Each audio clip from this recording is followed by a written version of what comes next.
আমি রাসেল আহমেদ আপনাদের স্বাগত জানাচ্ছি আমাদের সমসাময়িক রাজনীতি নিয়ে নিয়মিত আয়োজন 24 ঘন্টা অনুষ্ঠানে। আজও আমরা রাজনীতির বিষয়গুলো নিয়ে আলোচনা করব। আলোচনার জন্য আমাদের সাথে স্টুডিওতে যারা উপস্থিত হয়েছেন তাদের সাথে আমরা একটু শুরুতে পরিচিত হয়ে নিচ্ছি। ডান দিক থেকে শুরু করছি, জনাব সোহরাব হাসান, যুগ্ম সম্পাদক দৈনিক প্রথম আলো, আপনাকে আলোচনায় স্বাগত জানাচ্ছি। রয়েছেন জনাব অ্যাডভোকেট হুমায়রা নূর, যুগ্ম সদস্য সচিব, জাতীয় নাগরিক পার্টি, আপনাকে আলোচনায় স্বাগত জানাচ্ছি। এবং আমরা আশা করছি কিছুক্ষণের মধ্যে আমাদের সাথে আরও একজন অতিথি এসে যোগ দেবেন। আমরা শুরু করে আলোচনায় যেতে চাই। শুরুতে জনাব সোহরাব হাসান, একটু আপনাকে দিয়ে শুরু করছি, যেটি নিয়ে দিনভর রাজপথেও ছিল, গণমাধ্যমেও খবর ছিল। সাবেক রাষ্ট্রপতি অ্যাডভোকেট আব্দুল হামিদ দেশ ত্যাগ করেছেন, তিনি থাইল্যান্ড গেছেন এবং এরই মধ্যে 3 জন পুলিশ কর্মকর্তাকে সাসপেন্ড করা হয়েছে এবং মানে সাময়িক বরখাস্ত করা হয়েছে। একটু আপনার কাছে জানতে চাই যে আসলে পুলিশ যেটি বলছে যে দেশ ত্যাগে যদি কারো নিষেধাজ্ঞা না থাকে তাহলে কাউকে আটক করার ঘটনা নেই, এটিও তো সত্যি যে দেশ ত্যাগে নিষেধাজ্ঞা না থাকলে আটক করার ঘটনা। আবার আমরা এর আগের সরকারের সময় যেটি দেখেছি, বিএনপির অনেক নেতাকে দেশ ত্যাগে নিষেধাজ্ঞা থাকা সত্ত্বেও আটকে দিয়েছে, সেটি এই পুলিশরাই নিষেধাজ্ঞা না থাকা সত্ত্বেও আটকে দিয়েছেন। মেজর হাফিজউদ্দিনকে আটকে দেওয়া নিয়ে অনেক আলোচনা হয়েছে, মোয়াজ্জেম হোসেন আলালকে আটকে দেওয়া নিয়ে অনেক আলোচনা হয়েছে, বিদেশ যেতে বাধা দেওয়া নিয়ে। তো একটু আপনার মন্তব্য জানতে চাই, আসলে পুলিশ আগে আইন মানত না এখন মানছে, নাকি যে এখনই ঠিক করছে, কোনটি? ধন্যবাদ আপনাকে এবং হুমায়রা নূরকে শুভেচ্ছা। বিষয়টা হচ্ছে যে রাষ্ট্র চলে কিন্তু আইনের ভিত্তিতে। তা আইন কি বলে, আর রাষ্ট্র যারা পরিচালনা করেন অর্থাৎ আইন যারা প্রতিপালন করেন, যারা নীতি নির্ধারক তারা বিষয়টিকে কীভাবে দেখেন। এখন সাবেক রাষ্ট্রপতি, তার ব্যাপারে এই সরকারের দৃষ্টিভঙ্গি কী, নীতি কী, যে তার যাওয়ার ব্যাপারে কোনো বাধা সরকারের পক্ষ থেকে ছিল কি না, যদি থাকে তাহলে এক ধরনের, যদি না থাকে সেটি তো পুলিশ কর্মকর্তা সেখানকার বলেছেন নেই।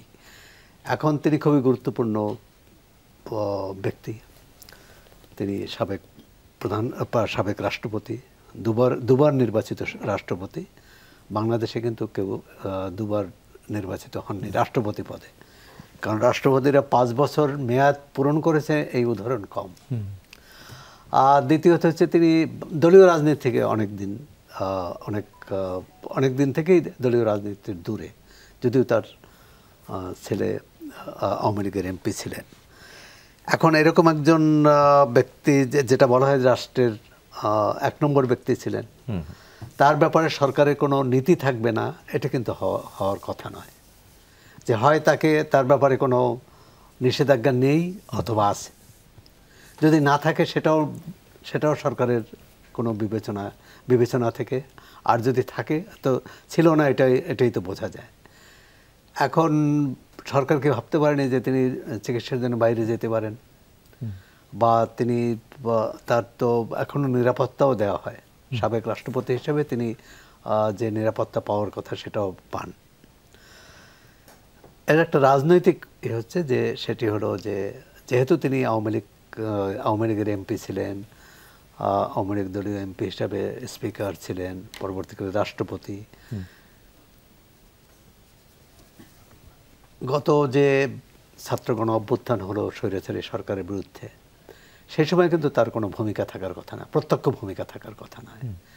এখন আমরা তো দেখব যে যারা ওই গণ অভ্যুত্থানের বিরোধিতা করেছে, যারা গণহত্যায় প্ররোচনা দিয়েছে, মদত দিয়েছে, তাদের বিরুদ্ধে সরকার আইনানুগ ব্যবস্থা নেবে এবং এটি ঘোষিত। আর এখানে সরকারই বলতে পারবেন যে তার বিষয়টি তারা কিভাবে দেখেছেন, তাকে একজন ব্যক্তি হিসাবে দেখেছেন, সাবেক রাষ্ট্রপতি হিসাবে, না আওয়ামী লীগের সাথে তার সংশ্লিষ্টতার বিষয়ে দেখেছেন। তো আবার যদি একটু অন্যভাবেও আপনার কাছে জানতে চাই, যে যেহেতু বৈষম্যের বিরুদ্ধে লড়াই, যে কোনো অনিয়মের বিরুদ্ধে লড়াই কেবল পুলিশি শাসনের বিরুদ্ধে লড়াই হয়, তাহলে একটা ব্যক্তির বিরুদ্ধে দেশ ত্যাগে নিষেধাজ্ঞা না থাকলে আটকাবেই কেন, সেটি নিয়ে কেন এখন? সেটাই তো আলোচনা হলো যে আপনিও যেটা তুললেন যে বিএনপির নেতাদের বিরুদ্ধে নিষেধাজ্ঞা না থাকা সত্ত্বেও আটকে দিয়েছিল। এমনকি এই অন্তর্বর্তী সরকারের সময় আপনি দেখেছেন যে সাংবাদিক নিউজ সম্পাদক নুরুল কবির, তাকে হেনস্থা হতে হয়েছে বিমানবন্দরে। আর সুতরাং এটা এক ধরনের তো আমলাতান্ত্রিক ব্যবস্থাটাই বহাল আছে। এখন এক হতে পারে যে সরকারের ব্যাখ্যা থাকা উচিত, আর এখন স্বরাষ্ট্র উপদেষ্টা বলছে এদের বিরুদ্ধে ব্যবস্থা নেওয়া হবে, তাহলে সরকার আগে কেন ভাবলো না? এখন রাজপথে এনসিপি, ছাত্র যুব পরিষদ বা অন্যান্য সংগঠন নেমেছে বলে এখন সরকার একটা ব্যাখ্যা দিয়েছে। এটি আমি মনে করি খুবই খোঁড়া, মানে তাদের দুর্বল অবস্থান থেকে এই কথাগুলো বলা। আসলে সাবেক রাষ্ট্রপতির বিষয়ে এই সরকারের কোনো ভাবনা ছিল না বলেই এটি মনে হয়, থাকলে তো তারা এই ধরনের দিত। আর যে কথাটি আসছে যে ওই যে কারো তার বিরুদ্ধে যে সুনির্দিষ্ট অভিযোগ না থাকে, তাহলে তার বিরুদ্ধে কিন্তু নিষেধাজ্ঞা দেওয়ার কোনো যুক্তি নেই। কারণ তিনি ছাত্র গণ অভ্যুত্থান যখন হয়েছে তখন তিনি কোনো রাষ্ট্রীয় পদে নেই, তার আগেই তিনি রাষ্ট্রপতি পদ থেকে মানে বিদায় নিয়েছে। জি, হুমায়ুন নূর, একটু আপনার কাছে জানতে চাই, মামলা বাণিজ্য নিয়ে অনেক অভিযোগ আছে। আজকেও সার্জিস আলমও একটি পোস্ট করেছেন, পাশাপাশি বর্তমান বাণিজ্য উপদেষ্টা যখন দায়িত্ব নেয় তখনও এটি এসেছিল যে তার নামেও মামলা আছে। ফলে মামলা কোনভাবে হয়েছে সরকার উপদেষ্টারাও বিভিন্ন সময় বলে থাকেন যে মামলা নিয়ে অনেক বাণিজ্য হয়, অনেকের নামে মিথ্যা মামলা হচ্ছে। সেই প্রেক্ষাপটে অ্যাডভোকেট আব্দুল হামিদের নামে ওই এলাকায় যতগুলো প্রায় 50টির মতো মামলা হয়েছে তার মধ্যে কেবলমাত্র একটি মামলায় উনি আসামি। তো এটিকে যদি আমি বিবেচনায় নেই, এরপরে আসলে সেটিকে নিয়ে আসলে কতটা আমলে নিয়ে এখন যে আপনারা আবার আন্দোলন করছেন বা সবাই বলছে যে ওনাকে কেন বিদেশ যেতে দেয়া হলো বা দেয়া হলো, মানে আটকে দেয়া কেন হলো না, এটি আসলে কতটা যৌক্তিক? ধন্যবাদ আপনাকে। দেখেন, আওয়ামী লীগ যে হত্যাযজ্ঞ বাংলাদেশে চালিয়েছে এটা তো কোনো কারো কাছে কোনো গোপন কিছু না, এটা ওপেন সিক্রেট। অ্যান্ড আওয়ামী লীগের প্রত্যেকটা সদস্য এই দেশে এই গণহত্যার সমর্থনে ছিল।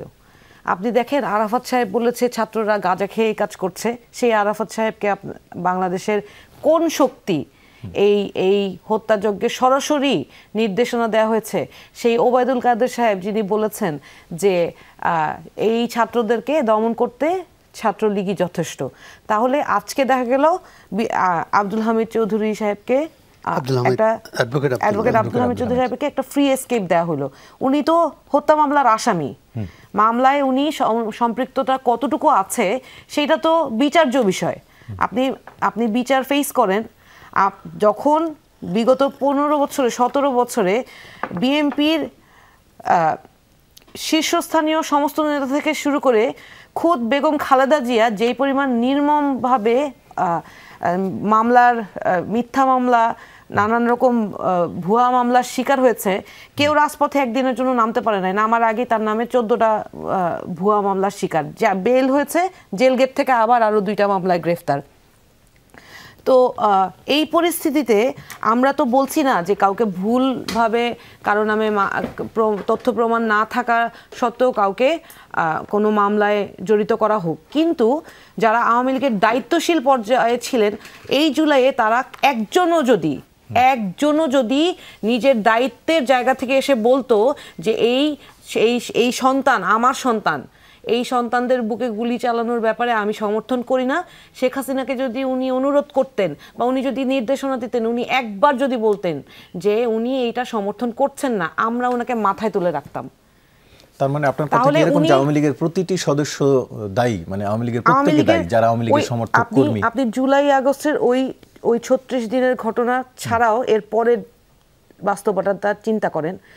আপনি একজন আওয়ামী লীগারকে দেখান যে আওয়ামী লীগের সমর্থক, সাধারণ সমর্থক, এই 1400 তো রেকর্ডেড, আরও 1400-র বেশি ছাড়িয়ে যাবে যদি আপনি হত্যার হিসাব করেন। 30,000-এর বেশি আহত মানুষ আছেন যারা কোনোদিন সুস্থ স্বাভাবিক জীবন জীবিকা তাদের হয়তো হবেই না। এই মানুষগুলোর যে এই জুলুমটা সহ্য করতে হইলো একটা স্বৈরাচার সরকারকে নামানোর প্রেক্ষিতে, আওয়ামী লীগের একটা লোক কি অনুতপ্ত বোধ করেছে? এই যে বিচারপতি অ্যাডভোকেট আব্দুল হামিদ চৌধুরী, সাবেক রাষ্ট্রপতি, উনি কি নিজে একবারও বলেছেন যে উনি অসুস্থ, উনি রাষ্ট্রের কাছে ক্ষমা চান? ওনার তো উনি যখন রাষ্ট্র ক্ষমতায় ছিলেন তখন তো বহু মানুষ ওনার কাছে, মৃত্যুদণ্ড প্রাপ্ত আসামি ওনার কাছে ক্ষমা প্রার্থী হয়ে সেই মৃত্যুদণ্ড থেকেও ক্ষমা পেয়েছেন। উনি সাধারণ জনগণের কাছে তো সাধারণ ক্ষমা চাইতে পারতেন যে আমি এটা সহযোগী ছিলাম না। কিন্তু দেখেন, আজকে যখন ওনাকে এইভাবে ফ্রি এসকেপ দেওয়া হইলো, আর তার আগে যখন আওয়ামী লীগের 626 জন নেতাকর্মীকে বাংলাদেশ থেকে ফ্রি এসকেপ দেওয়া হলো, এটার পিছনে যে কারিগররা আছেন তাদের জবাবদিহিতার জায়গাটা কোথায়? এটা কি মস্কারা? এই জুলাই শহীদদের সাথে তো মস্কারা করা হচ্ছে। তাদের জানের এই যে 30,000 মানুষ আহত হইল, এতগুলা মানুষ শহীদ হইল, তাদের সাথে তাদের পরিবারের সাথে একদম স্ট্রেইট মস্কারা করা হচ্ছে। আওয়ামী লীগের নিশ্চিত বিচার না করে এই ধরনের সুযোগ দেয়া মানে আওয়ামী লীগকে পুনর্বাসনের সাথে সম্পূর্ণ সংশ্লিষ্টতা আছে, এইটার দায় মেনে নিতেই হবে। এবং আমাদের দাবি একটাই, যে আমাদের যেভাবে এই জুলুম, এই অত্যাচার শিকার হতে হয়েছে এই 36 দিনে না, শুধু আপনি দেখেন আমরা সমস্ত বিচার চাচ্ছি। শাপলা চত্বরের গণহত্যা, বিএনপির যত নেতাকর্মী, জামাতের যত নেতাকর্মী, অন্যান্য দলের যত নেতাকর্মী আহত হয়েছে এবং জুলাই যত আহত হয়েছে, সব বিচার চাই। যে এটি নিয়ে আপনার কাছে আমার আরো প্রশ্ন আছে, তবে তার আগে আমি একটু আমাদের সাথে যুক্ত হয়েছেন এম এ মালিক, বিএনপি চেয়ারপারসনের উপদেষ্টা ও যুক্তরাজ্য বিএনপির সভাপতি। আপনাকে আলোচনায় স্বাগত জানাচ্ছি। আমরা আলোচনা করছিলাম, একটু আপনার কাছে জানতে চাই, এই প্রসঙ্গের বাইরে আপনার কাছে জানতে চাই যে আজকে আরও একটি কথা, বিএনপি নেতা রুহুল কবির রিজভী আহমেদের যে বক্তব্য, যেটি নিয়ে বেশ আলোচনা হয়েছে। অতীতে আওয়ামী লীগ করতো, তবে দলটির দুঃশাসন ও লুটপাট সহ্য করতে না পেরে যারা ওই দল থেকে সরে এসছে তারাও বিএনপির সদস্য হতে পারবে, এটি বলেছেন তিনি। একটু আপনার কাছে জানতে চাই যে মানে এটি আসলে কেন? বিএনপির জনপ্রিয়তা কি আসলে প্রশ্নের মুখে? এই কারণে আপনারা আওয়ামী লীগ থেকে দল টানতে চাইছেন, নাকি বিএনপির জনসমর্থন, আওয়ামী লীগের জনসমর্থন এত বেশি যেটি ছাড়া আসলে চলবে না, বা সবাই হয়তো বা ভয় পাচ্ছেন আপনারা? কোনটি আসলে? ধন্যবাদ আপনাকে আমাকে আমন্ত্রণ জানার জন্য। আজকে দুইজন অত্যন্ত, আমার একটা বোন সুন্দর চমৎকার কথা বলেছেন, এবং আমার মনে হয় যে জাতীয় পার্টির লিডার না, ওনার কাছে কর্মী। তা আমি প্রথমে আপনার মাধ্যমের কর্মী, স্পেশালি যমুনার দর্শক শ্রোতা বা আপনার কলা কৌশলী সহ আপনারা সহ সবাইকে সালাম, এবং আমাদের ভারপ্রাপ্ত চেয়ারম্যান সাহেবের পক্ষ থেকে সালাম এবং শুভেচ্ছা জানাচ্ছি। আজকে বাংলাদেশের জন্য লাখো মানুষ শহীদ হয়েছে দেশের জন্য। লেটেস্ট কোমলমতি ছাত্রছাত্রীরা তারা জীবন দিয়েছে, এবং বাংলাদেশের প্রথম প্রেসিডেন্ট, স্বাধীনতার ঘোষক শহীদ রাষ্ট্রপতি জিয়াউর রহমান এই দেশের জন্য জীবন দিয়ে গেছে। এবং মাদার অফ ডেমোক্রেসি দেশদ্দী বেগম খালেদা জিয়ার উপরে জুলুম করা হয়েছে, তাকে হত্যার পরিকল্পনা করেছিল শেখ হাসিনা। লন্ডনে একটা অনুষ্ঠানে শেখ হাসিনা স্পষ্ট বক্তব্য দিয়েছেন যে বেগম খালেদা জিয়া, ওনার বাঁচার কোনো রাইট নেই, মানে উনি কেন এতদিন বাঁচবে, এটা নিয়ে উনি লন্ডনে, এটা অনেক পত্রপত্রিকায় সমালোচনা আসছে। এবং এই ফেসিস্টরা গত 16 বছর ধরেই মানুষের ব্লাড সাক করে নিয়ে গেছে, দেশ অর্থনৈতিকভাবে দেউলিয়া হয়ে গেছে। এগুলি এখনো কেন billion billion, $162 billion Hasina, Rehana, Joy, Putul, Bobby এবং এই টিউলিপ, সেও $2 বিলিয়ন চুরি করে নিয়ে গেছে। এটা স্পষ্ট। বাংলাদেশের সাবেক ল্যান্ড মিনিস্টার 380টা বাড়ি লন্ডনে তার, এই টাকাগুলি নিয়ে দেশকে দেউলিয়া করেছে। দেশে আয়নাগর দিয়ে গুম খুনের নগরী বানিয়েছে, এবং এই দেশের আপনার দেশকে একটা কারাগারে পরিণত করেছে। সবচেয়ে দুঃখজনক হলেও সত্য, বেগম খালেদা জিয়াকে তারা তিলে তিলে হত্যা করার চেষ্টা করেছে, স্লো পয়জন দিয়েছে, যে কারণে বেগম খালেদা জিয়া লাস্ট টাইম যখন লন্ডন থেকে আসেন, উনি খুব সুস্থ অবস্থায় আসছেন, এবং উনি জানেন যে বাংলাদেশে আসলে হাসিনা তাকে হয়তো জেলে দিবে, নাহলে একটা কিছু করবে, কিন্তু উনি এটা তোয়াক্কা করেননি।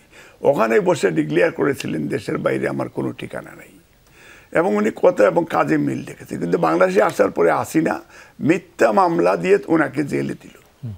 এখন আপনার জন্য এখন এই ফেসিস্টরা পার পেয়ে যাচ্ছে, তারা বিলিয়ন বিলিয়ন ডলার চুরি করার পরেও ইন্ডিয়াতেও বা বিশেষ করে ভারতের র সহযোগিতায় এবং কিছু সংখ্যক উচ্চবিলাসী বাংলাদেশেরই, না হলে ওরা কীভাবে পার হয়ে যায়, কিভাবে আজকে প্রেসিডেন্ট পার হয়ে যায়, কিভাবে আওয়ামী লীগের নেতারা বাইরে গেল, এই জিনিসটা বিকজ আমরা গড়ের শত্রু বিভীষণ, এই দেশকে আমরা ভালোবাসি না, এ দেশের মানুষকে ভালোবাসি না। তো এই ধরনের হিপোক্রেসির থেকে বাইরে আসতে হবে। আমি যেটা স্পষ্ট বলতে চাই, ফেসিস্টদের সাথে কোনো আপোষ হবে না। কিন্তু আপনারা তো তাদেরকে নেয়ার কথা বলছেন, বলতে পারে এটা নিচ্ছেন, কর্মসূচি ঘোষণা করা হয়েছে 1 কোটি বোধহয়। বিকজ এইখানে যে খেলাগুলি চলতেছে, আমরা কেউ কেউ বলতেছি ভারতকে কষ্ট দেওয়া যাবে না, ভারতের বিরুদ্ধে কথা বলা যাবে না। কেন বলবো না? আমার দেশের কৃতি সন্তানদেরকে হত্যা করলো, বিডিআর মেসাগার করলো, বর্ডারে ডেইলি মানুষকে গুলি করে হত্যা করতেছে আপনার, এবং ইন্ডিয়া থেকে বসে কনস্পিরেসি করছে শেখ হাসিনা এবং তার বোন এবং তার আত্মীয় স্বজনরা, এবং ডেইলি এই দেশের বিরুদ্ধে তারা কনস্পিরেসি করতেছে। এইগুলি আমি যেটা মনে করি যে আমার দলের, আমি জানি না রিজভী ভাই আজকে কি বক্তব্য দিয়েছে, বাট আমি যেটা বিশ্বাস করি, বেগম খালেদা জিয়া উনি মাদার অফ ডেমোক্রেসি, উনি হয়তো ক্ষমা করে দিতে পারেন, কিন্তু যে মা হিসাবে, কিন্তু আজকে দল হিসাবে যেটা ভারপ্রাপ্ত চেয়ারম্যান সাহেব বলেছেন, এবং এটা ডক্টর ইউনূসকে কেন আমরা সহযোগিতা করছি, বিকজ ফর গুড কজ। আমরা চাই সাম্য, মানবিক মর্যাদা, সামাজিক ন্যায় বিচার। যারা জীবন দিয়েছে, যার জন্য আমরা মুক্তিযুদ্ধ করেছি, এবং যেটার জন্য কোমলমতি ছাত্রছাত্রীরা জীবন দিয়েছে, ডেমোক্রেসি, হিউম্যান রাইটস, এইগুলি ফিরিয়ে আনার জন্য। এবং আমরা গত 15 বছর ধরে বিএনপি বা 16 বছর ধরে বিএনপি আন্দোলন করছে মানুষের ভোটাধিকার ফিরিয়ে দেওয়ার জন্য। এই ছেলে মেয়েরা, ইয়াংস্টাররা জীবন দিয়েছে এইগুলি ফিরত আনার জন্য, স্টাবলিশ করার জন্য ন্যায় নীতি সত্য। তো এইটা আগে স্টাবলিশ করতে সংস্কার, অফকোর্স আমরা সংস্কারের পক্ষে 31 দফা কর্মসূচি তারেক রহমান দিয়েছেন, এখানেও সংস্কার আছে, রাষ্ট্র মেরামতের বিষয়টা আছে। এবং আজকে আরেকটা বিষয় যেটা বলতে চাই, এই যে তারা লুটপাট করলো এতদিন, আপনার এই ফেসিস্টরা আমাদের বিরুদ্ধে অপপ্রচার করলো, we are proud of BNP, because এই যে হাওয়া ভবন নিয়ে তারেক রহমানের বিরুদ্ধে মিথ্যাচার করলো, বেগম খালেদা জিয়ার বিরুদ্ধে মিথ্যাচার করলো, আজকে নিরপেক্ষ সরকার আসার পরে তারা নির্দোষ খালাস হয়েছেন, এবং সরকার আপিলও করেছে, আপিলও ওনারা উইন করেছেন, এবং তারেক রহমান বলেছেন চ্যালেঞ্জ করে যে আমি আইনি লড়াই করে আসব। আজকে আপনি বলেন যে এই তারেক রহমান যে এখন আসবেন বাংলাদেশে, কোথায় তার ঘর, কোথায় তার বাড়ি, কোথায় তার একটা অ্যাপার্টমেন্ট আছে? এই বিষয়গুলি ওনার কথার সাথে আমি একটু অ্যাড করি। দেখেন, উনি প্রশ্ন করলেন কোথায় তারেক রহমানের ঘর, কোথায় তার বাড়ি। জনাব তারেক রহমান তার নিজের আপন ভাইয়ের মরা মুখটা শেষবারের মতো দেখতে পান নাই, অথচ তার দলের লোক স্পষ্টভাবে মিডিয়ার সামনে বসে বলে যে আওয়ামী লীগের ভালো। আওয়ামী লীগের কোন ভালো লোকটা এই এতদিনের জুলুমের জন্য ক্ষমা প্রার্থনা করেছে? কোন ভালো লোকটা এই জুলাইয়ে এতগুলা খুনের জন্য ক্ষমা প্রার্থনা করেছে? আমাদেরকে দেখান। তারপরে উনার বক্তব্য উনি কিভাবে দেন? উনি তো তাহলে উনার দলের লোকজনের সাথে যে অত্যাচার হয়েছে, জুলাইয়ের যারা হয়েছে তাদেরকে হয়তো উনারা ওন করেন না, বাট উনার নিজের যারা কর্মীরা আহত নিহত হয়েছেন তাদেরকে উনারা ওন করেন না। করলে উনাদের সাথে এই বেঈমানিমূলক কথা বলতে পারতেন না। কিন্তু এটি নিয়ে আপনার কাছে আমি একটু জানতে চাইবো। আপনি বলছিলেন যে আওয়ামী লীগের সবাই জড়িত, বা এখনকার যে প্রসঙ্গটি টানলেন, কিছুদিন আগে অর্থাৎ আপনাদের এনসিপি গঠনের আগে বৈষম্য বিরোধীদের জাতীয় নাগরিক কমিটি তারা আওয়ামী লীগের কাউন্সিলরদের সাথে বৈঠক করেছে, যেটি নিয়ে ব্যাপক আলোচনা হয়েছিল। উপদেষ্টা আসিফ মাহমুদ বলেছেন যারা অভিযুক্ত নন আওয়ামী লীগের এমন কেউ নির্বাচন করলে তাদের বাধা নেই। তাহলে আসলে কোনটি চাইছেন আপনারা? আওয়ামী লীগ নিষিদ্ধ হোক, কিন্তু ওই ব্যক্তি যদি আপনাদের দলে আসে তাতেও আপত্তি নেই, কিংবা উনি ব্যক্তিগতভাবে নির্বাচন করলে তাতেও আপত্তি নেই, কেবল আওয়ামী লীগ শব্দটিতে আপত্তি, এরকম কিনা সেটি নিয়ে আমি জানতে চাইবো। তবে তার আগে আমি একটি বিরতি নিয়ে আসি। দর্শক, ছোট্ট একটি বিরতির পর ফিরছি, সঙ্গেই থাকুন।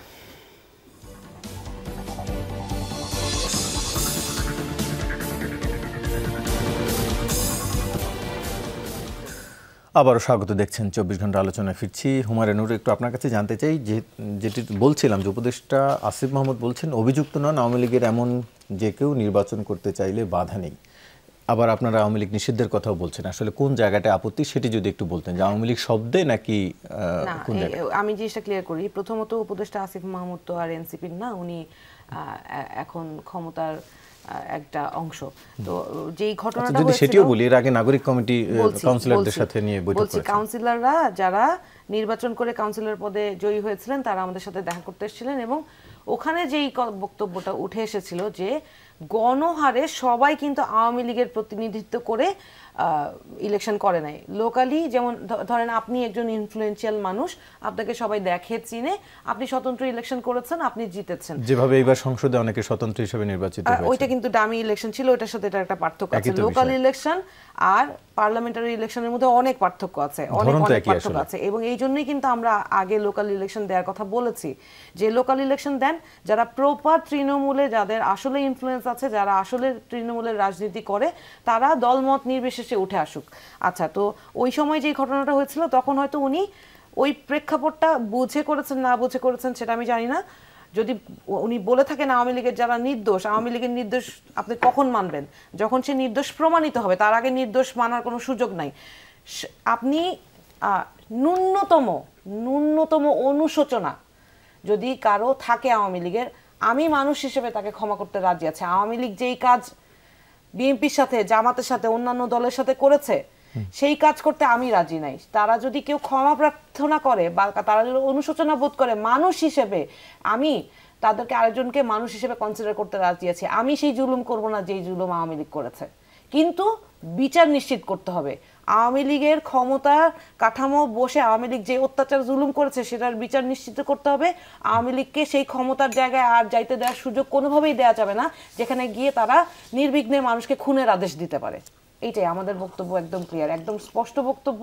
আমরা মানুষের, এতগুলো মানুষের, তার মানে আওয়ামী লীগের বিচার না হলে আপনাদের দলে কেউ আসতে চাইলেও তাদেরকে আপনারা নেবেন না? না, আওয়ামী লীগের কাউকে আমরা দলে অন্তর্ভুক্ত করার প্রশ্নই আসে না। আমরা নিশ্চয়ই মাঠ পর্যায়ে সেটি দেখব। আমরা একটু যেতে চাই জনাব সোহরাব হাসান, একটু আপনার কাছে জানতে চাই যে আজকে উপদেষ্টা মাহফুজ আলমের একটি লম্বা স্ট্যাটাস দিয়েছেন, সেখানে অনেকগুলো কথা আছে, আত্মসমালোচনা রয়েছে, রাষ্ট্রের অবস্থা রয়েছে, সেটি নিয়ে অনেকগুলো বিষয় রয়েছে। তিনি একটি কথা বলেছেন, মাঝখানের একটি লাইন, যে তরুণ প্রজন্ম বা এই যে অভ্যুত্থানের অংশ, তারা নতুন সিভিল সোসাইটি গড়তেও ব্যর্থ হয়েছেন। একটু আপনার কাছে জানতে চাই যে আসলে এটি কেন? এটি কি এমন যে এই তরুণ সমাজ তারা আসলে সিভিল সোসাইটিকে টানার মতো কিছু করতে পারে না এমন, নাকি সিভিল সোসাইটি বা যে প্রতিষ্ঠানগুলোর কথা তিনি বলছিলেন এরা আসলে বরাবর ক্ষমতার কাছাকাছি থাকতে চায়? কোনটি আসলে? না, সিভিল সোসাইটি আর রাজনৈতিক দল, আমরা গণ অভ্যুত্থানের সময় তো তা একাকার হয়ে গেছিল। সুতরাং যদি ক্ষমতা প্রত্যাশী রাজনৈতিক দলগুলো সবসময় ক্ষমতা প্রত্যাশী, ক্ষমতায় যেতে চায়। সিভিল সোসাইটি ক্ষমতায় যেতে চায় না। নাগরিক সমাজ মনে করে ক্ষমতাকে সবসময় প্রশ্ন করতে হবে। কিন্তু 15 বছরের সময় নাগরিক সমাজ নিয়ে অনেক অভিযোগ রয়েছে। 15 বছরের সময় নাগরিক সমাজ ভূমিকাও পালন করেছে। এটি বলা ঠিক হবে না যে 15 বছরে কিছু করে নাই। সংবাদ মাধ্যম, নাগরিক সমাজ, পেশাজীবী ভাগ হয়ে গেছে। আওয়ামী সমর্থক ছিল, আওয়ামী বিরোধীও ছিল, এটাও স্বীকার করতে হবে। সুতরাং একটা হচ্ছে কি, আমাদের মধ্যে এই মাহফুজ আলমের বক্তৃতায় এই হতাশাও আছে। আমরা একসঙ্গে লড়াই সংগ্রাম করেছি, একসঙ্গে জয়ী হয়েছি, স্বৈরাচারের পতন ঘটিয়েছি, কিন্তু এরপর কিন্তু আমরা একসঙ্গে থাকতে পারিনি। মাহফুজ আলম এখানে এই যে ধরেন যারা ছাত্র ও অন্যদের মাধ্যমে রাজনৈতিক দলগুলোর মধ্যে তো পুরানো বন্দোবস্ত, যেহেতু তাদের মধ্যে পারস্পরিক দোষারোপ, একে অপরকে সন্দেহ, অবিশ্বাস আছে, কিন্তু তরুণ নেতৃত্ব, আমরা তো আশা করেছিলাম তরুণ নেতৃত্বের মধ্যে একটা কী বলে সংহতি থাকবে, একটা ঐক্যের বন্ধনটা দৃঢ় থাকবে। কিন্তু যারা ছাত্র আন্দোলনের নেতৃত্ব দিয়েছেন তারাও কিন্তু অনেক ভাগে ভাগ হয়ে গেছে। তাদের শক্তি কিন্তু দুর্বল হয়েছে। তাতে এনসিপি একটা বড় অংশ এনসিপি করেছে, কিন্তু আবার এর বিরুদ্ধেও নানা রকম এর বিপক্ষে এবং সরাসরি বিরোধিতা করছে, কেউ পরোক্ষভাবে বিরোধিতা করছে, কেউ এনসিপিকেও মনে করে যে এরা কী বলে ফ্যাসিবাদের দোসর বা স্বৈরাচারের দোসর, অথবা এরা রাষ্ট্র ক্ষমতায় যেতে চায়। আমাদের বৈষম্যবিরোধী ছাত্র আন্দোলনের কখনোই রাষ্ট্র ক্ষমতায় যাওয়ার ছিল না, তারা হবে রাষ্ট্রকে প্রশ্ন করবে, রাষ্ট্রকে সঠিক পথে নিয়ে যাওয়ার কী বলে এক ধরনের প্রহরীর ভূমিকা পালন করবে। সুতরাং দেখার জানার বোঝার এই পার্থক্য থাকবেই। আমি মনে করি যে প্রধান এখানে হচ্ছে অনৈক্য।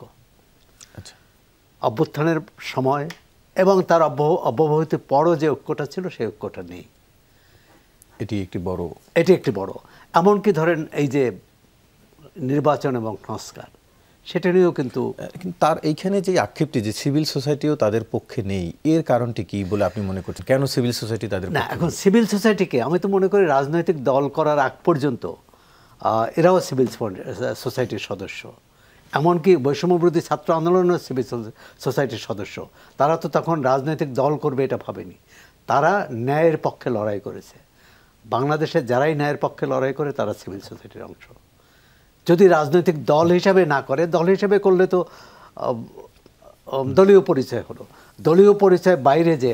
এবং দেখুন তখন বিএনপির যারা বিএনপির যারা ছাত্র সংগঠন, জামাত ইসলাম, এমনকি জামাত ইসলামের যারা ছাত্র সংগঠন, অন্য দলের যারা ছাত্র সংগঠন, তারা কিন্তু তাদের ব্যানার দূরে সরিয়ে রেখে ওই বৈষম্যবিরোধী ছাত্র আন্দোলনের ব্যানারে লড়াই করেছে যে একটা ঐক্যবদ্ধভাবে করা যাবে। দলীয় পরিচয় এখানে সামনে থাকলে বিভ্রান্তি তৈরি হবে, নানা রকম সংঘাত, দ্বিধাদ্বন্দ্ব, সংশয়, সন্দেহ দেখা দেবে। এই কারণে ওই জায়গাটায় কি আপনি মনে করেন না যে যখন অভ্যুত্থান হয়েছে তখন সবাই এক জায়গায় ছিল, ভিন্ন মতাদর্শের মানুষ, কিন্তু যখন অভ্যুত্থান পরবর্তী আমরা যখন একটা স্বৈরশাসক থেকে দেশটাকে মুক্ত করি, যার যার সেই স্বাধীনতা বা সেই অধিকার আছে যে সে তার নিজের মতাদর্শের ভিত্তিতে নিজের একটি রাজনীতি দেশে করে যাবে। এবং আমি তো মনে করি যে এখন যেই এটাকে আপনারা অনৈক্য বা বিভক্তি বলছেন, সেটা কিন্তু আসলে ওই অভ্যুত্থানের পরবর্তী সময় যেই ঐক্যটা ছিল সেই ঐক্যের জায়গা থেকে না, যার যার মতবাদের জায়গা থেকে আলাদা হয়ে যাওয়া। কিন্তু যখনই আপনি রাষ্ট্রের কোনো স্বার্থের প্রশ্ন আসবে, আমি দাওয়া করে বলতে পারি, আমি একদম 100% গ্যারান্টি দিয়ে বলতে পারি, তখন কিন্তু আপনি আবারও সবাইকে একসাথে পাবেন। এই যে দেখেন সেদিন যখন হাসনাত আব্দুল্লাহকে কে বা কাহারা আক্রমণ করেছে, যদিও এটা প্রথম দিনের ঘটনা না, প্রশ্ন রয়েছে, আমি একটু আমাদের কাছে ফুটেজ আছে, আমরা জানি কে করেছে, কে বা কাহারা যখন আক্রমণ করে সেই বিষয়টা তো এখন তো মামলা হয়েছে, তদন্ত হবে, কিন্তু আমাদের কাছে ফুটেজ আছে। আমি যেটা বলতে চাচ্ছি সেটা হচ্ছে, আপনি যখন জুলাইয়ের একটি শক্তি, একটি আইকনকে আপনি যখন হাত তুলবেন তার গায়ে, যখন তাকে হত্যার চেষ্টা করবেন, তখন কিন্তু কেউ, এই যে জামাত বলেন, বিএনপি বলেন, ছাত্রদল, কোন রাজনৈতিক দলের কোন নেতারা কি সেইটা নিয়ে উপহাস করেছে? বরং প্রত্যেকে বলেছে যে এটা খুবই নিন্দনীয় কাজ হয়েছে, এটার বিরুদ্ধে ইমিডিয়েট অ্যাকশন তারা দেখতে চায়। তাহলে অনৈক্যের জায়গাটা কোথায়? আমি তো মনে করি রাষ্ট্রের স্বার্থের প্রশ্নের ঐক্যের জায়গাটা এখনো আছে। মাহফুজ আলম বেশ কিছু আক্ষেপ করেছেন। আক্ষেপ তো থাকবেই, কারণ আমরা যেভাবে চ্যানেলাইজ করা উচিত ছিল জিনিসটা, আমরা গুছিয়ে কাজটা করতে পারি নাই। না, সেটি আমি বলছি যে যেমন জাতীয় নাগরিক পার্টির আগে কিন্তু জাতীয় নাগরিক কমিটি গঠিত, এবং কমিটি মোটামুটি এই ধারণা দিয়েছিল যে তারা কোনো রাজনৈতিক দল করবেন না, বরং রাষ্ট্র ক্ষমতার অংশীদারও হবেন না, তারা রাষ্ট্রকে প্রশ্ন করবেন, রাষ্ট্র যাতে সঠিক পথে চলে এরকম একটি, অর্থাৎ জাতির বিবেকের দল গঠন করার কারণে আসলে সিভিল সোসাইটি তাদের হয়তো এখন ধরেন এক পক্ষ কিন্তু এখনো মনে করে, ওই ছাত্র নেতৃত্বের এক পক্ষ মনে করে যে তাদের এই দল করা ঠিক হয়নি, সরকারে যাওয়াও ঠিক হয়নি। জি, সুতরাং এই যে এটাকে তো আর ঐক্যের কথা বলা যাবে না, এখানে তো এই বিভাজনটা তো আছে। আবার মাহফুজ আলম যখন বলছেন যে এই যে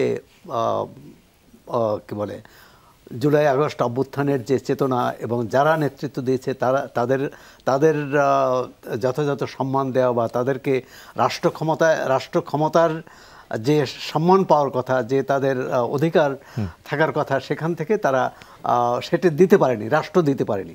এখন তিনি কিন্তু সরকারের অংশ, তো রাষ্ট্র যদি না দিয়ে থাকে তার দায় কিন্তু তার উপর। সেটি আবার তিনি বলেছেন যে দুইজন তারা মাত্র আছেন, তারা কেবল অ্যাক্ট করতে পারছেন, আসলে ওই অর্থে বাস্তবায়ন করতে পারছেন না। আমরা যে ধরেন এরকম একটা আমরা কি বলে একটা কল্পনা করি যে অন্যেরা বাদ দিয়ে ছাত্র নেতৃত্বই একটা সরকার গঠন করুক, তাহলে কতটা তাদের অধিকার নিশ্চিত করবে, সেই প্রশ্নটি আসবে। আপনার কাছে আমি এটি নিয়ে আবারও ফিরছি, একটু যেতে চাই এম এ মালিক, একটু আপনার কাছ থেকে জানতে চাই, যেটি তার এই বক্তব্যের রেশ ধরেই তিনি আরেকটি কথা বলেছেন, রাজনৈতিক দলগুলো কিন্তু ঠিকই প্রশাসন, বিচার বিভাগ, পুলিশে স্টেক নিয়ে বসে আছে, এস্টাবলিশমেন্ট দ্বিদলীয় বৃত্তে ফিরতে এবং ছাত্রদের মাইনাস করতে প্রতিজ্ঞাবদ্ধ, ক্ষমতার ভারকেন্দ্র অনেকগুলো, ফলে কাজের দায় সরকারের। একটু আপনার কাছে জানতে চাই যে এই অভিযোগটি এর আগেও এসছে, বিচারালয় থেকে শুরু করে বিভিন্ন জায়গায় যারা রাজনৈতিক দল আছে তাদের সমর্থিত ব্যক্তিরা বসে আছেন, কিন্তু দিন শেষে যত ব্যর্থতার দায় কেবল শিক্ষার্থীদের উপরে বর্তায়। এটি আসলে কেন? আপনারাও বিভিন্ন সময় সরকারকেই দায়ী করেন। প্রথম হচ্ছে যে রাজনৈতিক দলগুলি বিভিন্ন প্রশাসনে যদি বলেন যে প্রভাব বিস্তার করছে, এই বিষয়টা 100% সত্য হবে না। প্রভাব তো পলিটিশিয়ানরা যেই পলিটিক্স করবে, যেমন এই যে আমার বোন আছে, যখন নিয়োগ হয়েছিল অ্যাটর্নি জেনারেল সহ বিচারালয়ের যারা শীর্ষ পদে গেছেন তাদের অনেকেরই তো রাজনৈতিক যেখানে সরকার ছিল না 3 দিন, যেখানে সরকার ছিল না 5 দিন, সেইখানে মানে এই যে একটা জাতীয় ঐক্যমতের একটা সরকারের মতো টেম্পোরারি একটা সলিউশন হয়েছে। এবং স্টুডেন্টরা অফকোর্স তারা মানে তাদেরও পলিটিক্স করার রাইট রয়েছে সেখানে, কিন্তু স্টুডেন্টরা যদি ওই যে ইন্টারন্যাশনাল, কারণ স্টুডেন্টদের হিস্ট্রি 52 থেকে শুরু করে স্বাধীনতা যুদ্ধ থেকে শুরু করে এরশাদ বিরোধী আন্দোলন থেকে শুরু করে এই কোটা সংস্কার আন্দোলন পর্যন্ত তাদের কন্ট্রিবিউশন রয়েছে। কিন্তু তারখানে গার্ডিয়ান হিসাবে রাজনৈতিক দলগুলি, গার্ডিয়ান হিসাবে রাষ্ট্রের দায়িত্বে যারা আছে তারাই কিন্তু তাদের ব্যাকআপ হিসাবে কাজ করে সফলতা এনে দিয়েছে। আজকে যে বিষয়টা হচ্ছে যে আমি মনে করি যে বাংলাদেশে অফকোর্স আমার বোনের রাইট আছে, আমার ভাইয়ের রাইট আছে, আপনার রাইট আছে। আমরা যেটার end of the day democracy, human rights, এই ডেমোক্রেসি কি আপনার এটার জন্য ইউনিটে একটা গুড ইলেকশন এবং ভালো একটা গভর্নমেন্ট, এবং সেইখানে স্টুডেন্টদের ইন্টারন্যাশনাল প্রেসার গ্রুপ হিসাবে, ন্যাশনাল প্রেসার গ্রুপ হিসাবে তাদের ভূমিকাও থাকবে না কেন? বিকজ তারা আন্দোলন করেছে, তাদের সেখানে অংশদারিত্ব থাকবে। কিন্তু বলা হচ্ছে এখন তাদেরকেই মাইনাস করে বিএনপি, আওয়ামী লীগ এই দ্বিদলীয় তত্ত্বে ফিরে যেতে চায়। আমার মনে হয় না বিএনপির এই ধরনের, আমি যতটুকু জানি আমাদের চেয়ারম্যান সাহেব বলেছেন বিএনপি এবং নিরপেক্ষ নির্বাচন হলে ডেফিনেটলি বিএনপি সরকার গঠন করবে ইনশাল্লাহ। কিন্তু উনি এই কথাটা বলেছেন যে বিএনপি যদি সরকার গঠন করে এককভাবে করবে না, জাতীয় সরকার করবে। এইটাতে ইনক্লুডিং যারা আন্দোলনকারী, যারা যুগপৎ আন্দোলন করেছে, যারা একসাথে আন্দোলন করেছে, সবাইকে মিলেই কিন্তু একটা জাতীয় সরকারের কথা বলেছেন আমাদের ভারপ্রাপ্ত চেয়ারম্যান সাহেব। আজকে এই দেশটা আপনার আমার সবার, এই দেশের জন্য আমরাও যুদ্ধ করেছি, আমাদের বাচ্চাদেরও যুদ্ধ করেছে, এই লক্ষ লক্ষ মানুষ জীবন দিয়েছে। তো আজকে যারা জীবন দিল, যে মারা সংগ্রাম হারালো, তাদেরও সেই মূল্যায়ন বা তার আত্মীয় স্বজন দেশ কেন দিয়েছে? দেশের জন্য। 52-তে বাসার জন্য দিয়েছে, গণতন্ত্রের জন্য নরুশনী জীবন দিয়েছে, এবং এই লেটেস্ট যেটা কোমলমতি ছাত্রছাত্রীরা জীবন দিয়েছে। সব বিচার বিবেচনা করেই কিন্তু আমাদেরকে সবাই মিলেই কিন্তু একটা ইউনাইটেডলি আমাদের দেশকে বিল্ড করার জন্য। এবং এখানে পাশাপাশি রয়েছে এখন আওয়ামী লীগ একটা ফ্যাক্টর এবং ইন্ডিয়া আর একটা ফ্যাক্টর। ইন্ডিয়া কিন্তু এখনো স্টিল বাংলাদেশে যাতে গণতন্ত্র ফিরে না আসে এটার জন্য সেটা তারা আওয়ামী লীগকে আবারও আলোচনায় ফিরছি, একটু বিরতি নিয়ে আসি। দর্শক, ফিরছি, সঙ্গেই থাকুন।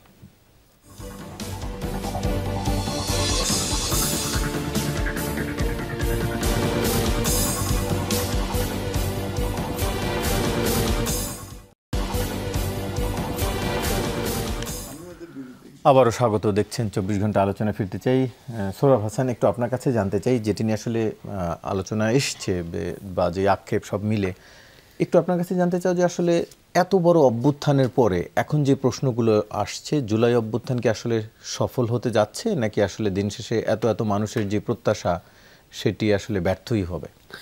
না, অভ্যুত্থানের একটা যে প্রাথমিক লক্ষ্য তো সফল হয়েছে, সরকার পতন, স্বৈরাচারের অবসান। এটিই কি একমাত্র কিনা? না, এটি একমাত্র হলে তো তাহলে এই যে মানে শুধু ছাত্র নেতৃত্ব এবং শুধু রাজনৈতিক দল তো এই অভ্যুত্থানে অংশ নেয়নি।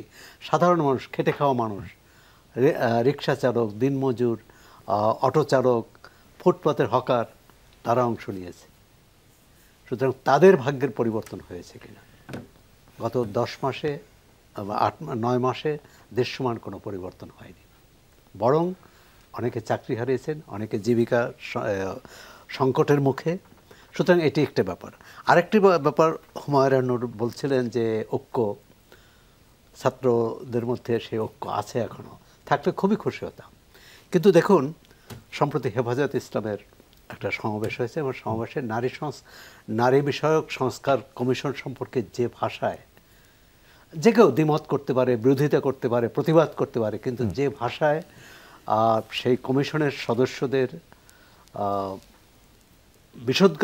সদস্যদের সম্পর্কে বিশুদ্ধার করেছে, নিন্দা করেছে এবং হুমকি দিয়েছে, তাদের গ্রেপ্তার দাবি করেছে, সেখানে কিন্তু এনসিপির একজন সদস্য ছিলেন, একজন নেতা ছিলেন। আবার এনসিপির এইটি আমি ধন্যবাদ জানাবো যে আবার এনসিপির পক্ষ থেকেও 3 জন সদস্য রিটেও অংশ নিয়েছেন, তাই তো? এটি খুব ভালো। কিন্তু ধরেন এই নারী সংস্কার নীতি নিয়ে এনসিপির কী ভূমিকা? অর্থাৎ ছাত্র এই যে নতুন নেতৃত্ব যে বিরোধী পুরনো দলের নানা রকম সুবিধাবাদিতা আছে, নানা রকম হিসাব নিকাশ আছে, ভোটের হিসাব, ক্ষমতায় যাওয়ার হিসেব, হ্যাঁ, কিন্তু তাদের কাছ থেকে আমরা চেয়েছিলাম, নতুন নেতৃত্বের কাছ থেকে একটা কি বলে, তারা বৈষম্যের বিরুদ্ধে আন্দোলন করেছে, তো বৈষম্য বিরোধী একটা অবস্থান। জি, সেটি নিয়ে একটু হুমায়ুন নূর, একটু আপনার কাছে জানতে চাই যে এই জায়গাটিতে যেটি নিয়ে আজকের আক্ষেপটি আসলো, অর্থাৎ যেই অপরিচিত হাসনাত সার্জিসের ডাকে লাখ লাখ মানুষ রাস্তায় নেমেছে, সেই মানুষ এখন আপনারা পরিচিত হয়েছেন, হিরো হয়েছে এক একজন, তারা এখন সংস্কারের পক্ষে ডাকলে, আওয়ামী লীগ নিষিদ্ধের পক্ষে ডাকলেও সেই হাজার মানুষ জড়ো করা কষ্ট হয়ে যাচ্ছে। এটি কেন? আপনারা মানুষের সেই আস্থাটা যে ধরে রাখতে পারছেন না কেন? প্রথমত আমি সৌরভ ভাইয়ের কথাগুলোর একটু উত্তর দিতে চাই। উনি কয়েকটা কথা বলেছেন, সেটা হচ্ছে ক্ষমতায় যাওয়া, দল গঠন করা, আমাদের 2 জন উপদেষ্টা কেন ক্ষমতায় গেলেন, আমরা কেন রাজনৈতিক দল হিসেবে গঠন করলাম।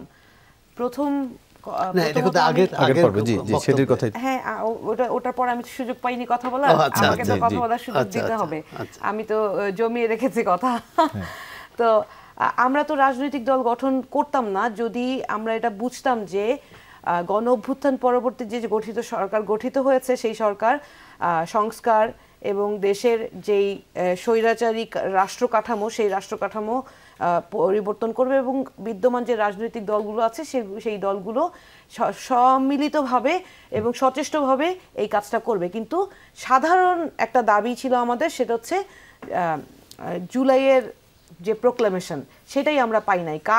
কাদের বাধার কারণে পাই নাই, আজ পর্যন্ত জুলাই চার্টারটাও এখনো আসে নাই। সেইটা যখন এই ধরনের পরিস্থিতির সৃষ্টি হয়, তখন আমাদের অনুধাবন করার ছাড়া আর কোনো উপায় থাকে না যে রাজনীতির মাঠে না আসা পর্যন্ত আমার আওয়াজটা কারো কান পর্যন্ত যাবে না। এক, দ্বিতীয় হচ্ছে শুধুমাত্র এই কারণে আমাদের ক্ষমতা আমাদের উদ্দেশ্য না। ক্ষমতা যদি আমাদের উদ্দেশ্য হইতো, তাহলে নাহিদ ইসলাম ক্ষমতার বসে ওই চেয়ার থেকে এক কথায় আমাদের দল গঠনের জন্য যারা রাজনীতি করতে আগ্রহী ছিল, তাদের এক কথায় উনি এক রাতের মধ্যে পদত্যাগ করে চলে আসতেন না। আর দ্বিতীয়ত উনি বলেছেন যে হেফাজতে ইসলামের একটা প্রোগ্রামে হাসনাত আবদুল্লাহ গিয়েছে। কেন গিয়েছিল? হাসনাত আবদুল্লাহ গিয়েছিল কারণ শাপলা চত্বরে যে গণহত্যা হয়েছে, সেই গণহত্যার বিচারের দাবিতে। দেখেন, আমরা কিন্তু একদম স্পষ্টভাবে আমাদের এখন একটাই দফা, একটাই দাবি, বিচার সংস্কার, এবং আওয়ামী লীগের বিচার নিশ্চিত না করা পর্যন্ত আমরা রাজপথ ছাড়ব না। এটা আমাদের স্পষ্ট ঘোষণা। এবং এই ঘোষণাটার সাথেই এই যে 15 বছরের, আমি প্রথমেই শুরু করেছিলাম এই কথাটা বলে, 15 বছরে যত গণহত্যা, জুলুম, হত্যা, গুম হয়েছে, সবগুলোর বিচারের সাথে অ্যাড হয়েছে জুলাই গণহত্যা। তো এই বিচারের সাথে সমর্থন জানিয়ে আমরা হেফাজতের সাথে সংযুক্ত হয়েছিলাম। এখন হেফাজতে ইসলামের প্রোগ্রামে কে নারীকে অসম্মান করে 2টা কথা বলল, বা ওনারা ওনাদের অবস্থান থেকে নারীকে অসম্মান করে কে কথা বললো, সেটা কিন্তু আমরা সমর্থন করি না। এবং আমরা স্পষ্টভাবে দলীয়ভাবে বিবৃতি দিয়ে জানিয়েছি যে কেউ যদি নারীকে অসম্মান করে কোনো কথা বলে, তাহলে সেই ক্ষেত্রে আমরা কোনোভাবেই তাদের সাথে আমাদের অবস্থান নাই। আমরা নারী কমিশনের যে প্রস্তাবনা, সেই প্রস্তাবনার বিষয়ে আমাদের স্পষ্ট মতামত হচ্ছে, আমাদের নারী সেল আছে, যেখানে আমিও মোটামুটি কন্ট্রিবিউট করার সুযোগ পেয়েছি। আমরা সেই প্রস্তাবনাগুলো পর্যালোচনা করছি সেই পর্যালোচনা করে আমরা, এটা তো একটা ভ্যাগ জিনিস না, একটা বড় জিনিস এবং সুস্পষ্টভাবে নারীর অধিকার নিশ্চিত করার জন্য আমাদেরকে এইটা নিয়ে কাজ করতে হচ্ছে। তো আমাদের, আপনি যদি ছোট করে এক লাইনে বলতে বলেন, আমাদের অবস্থান হচ্ছে নারীর প্রতি অসম্মানজনক কোনো আইন আমরা মানব না, কিন্তু আইনটা এমন হইতে হবে যেটা নারীর, আইনের বাস্তবায়নটা এমন হতে হবে যেটা নারীর অধিকারকেও নিশ্চিত করে কিন্তু দেশের ধর্মীয় এবং সামাজিক প্রেক্ষাপটের সাথে বিরোধী না হয়, সামঞ্জস্যপূর্ণ হয়। এম এ মালিক, একটু আপনার কাছ থেকে জানতে চাই, যে সংস্কার নিয়ে এত আক্ষেপ আসছে বা এত কথা আসছে, আজকে আবার এসছে যে রাজনৈতিক দলগুলো ছাড় দিবেন এরকমের একটি প্রত্যাশা হয়। এম এ মালিক, একটু আপনার কাছ থেকে জানতে চাই, যে সংস্কার নিয়ে এত আক্ষেপ আসছে বা এত কথা আসছে, আজকে আবার এসছে যে রাজনৈতিক দলগুলো ছাড় দিবেন এরকমের একটি প্রত্যাশাও করেছিলেন কমিশনের, ঐকমত্য কমিশনের সহসভাপতি অধ্যাপক আলী রিয়াজ। একটু আপনার কাছে জানতে চাওয়া, বিএনপির সংস্কারের প্রসঙ্গ আসলেই সবাই আপনারা 31 দফার কথা বলেন, এর বাইরেও তো অনেকের প্রত্যাশা থাকতে পারে। এই যে ঐক্যমত্যে আসার জন্য ছাড় দেওয়ার প্রশ্ন, বিএনপি কি আসলে ঐক্যমত্যের ব্যাপারে 31 দফার বাইরে গিয়ে কোনো ছাড় দিতে ইচ্ছুক বা এখন পর্যন্ত ছাড় দিয়েছে? প্রথম হচ্ছে যে দেখেন, বিএনপি 31 দফার মধ্যে আপনার যতটা বিষয় আছে, আপনি যেটাই বলবেন এটাই কিন্তু এই দফার ভিতরেই রয়েছে। তার মানে সেটা ওরকম হয়ে গেল না যে সবটাই মানে কিন্তু তালগাছটা আমার চাই না। বিএনপি এই যে গত যে ওনারা যে স্টুডেন্টরা যে আন্দোলন করেছে, বিএনপিরও তো 500 স্টুডেন্ট মারা গেছে, কিন্তু বিএনপির ব্যানার ইউজ করে নাই, যেটা আমাদের সুরাব ভাইও বলেছে বা আমার বোনও হয়তো বলেছে।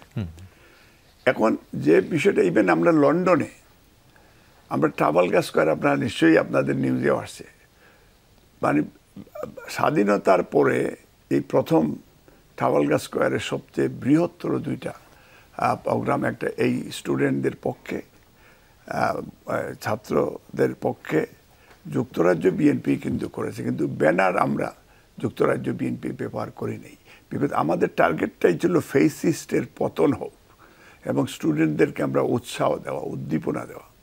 ইভেন আমরা Bangladesh high commission Sheikh Mujibur photo আমরা আজকের থেকে 2 বছর আগে নামাইছি, এমবেসির ভিতরে অবস্থান নিয়েছি, পরে আমাদেরকেও জেলে নিয়ে গেছে। আন্দোলন গত 15 বছর ধরে বিএনপি যে আপনার এই মানুষের ভোটাধিকার ফিরিয়ে দেওয়ার জন্য আন্দোলন করেছে।